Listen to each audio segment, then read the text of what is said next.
שומעת רק ערבית, כל היום. התחלתי להבין קצת את השפה, להבין את הסיטואציה.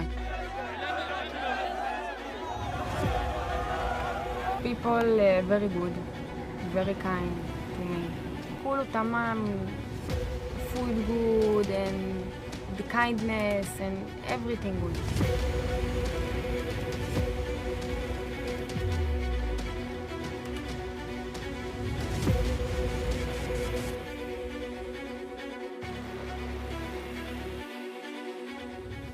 שמה חשבת שהוא יכול לעשות לך משהו? בטח, יש פחד להניס. יש פחד למות. יש פחד כאילו מפוחדת.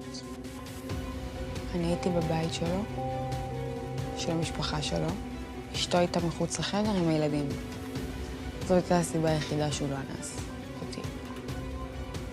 אשתו שנאה את העובדה שאני והוא באותו חדר. היא שנאה את זה. אז היא הייתה משחקת איתי.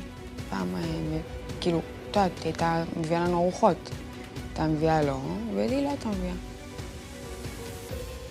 יום, יומיים, 3 ימים לא הייתי אוכלת. הייתה משחקת איתי. הייתה מדברת עליי.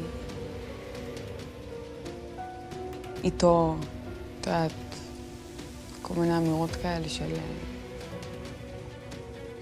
השיער שלה לא אמיתי, אז יש לה, את יודעת, בערבית. והבנת את זה? כן. שומעת רק ערבית, כל היום. התחלתי להבין קצת את השפה, להבין את הסיטואציה. את מצליחה לישון? לא.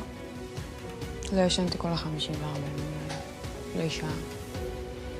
באמת? בלילה. איך אפשר לישון שמסתכל עליך מחבל? בוחן אותך.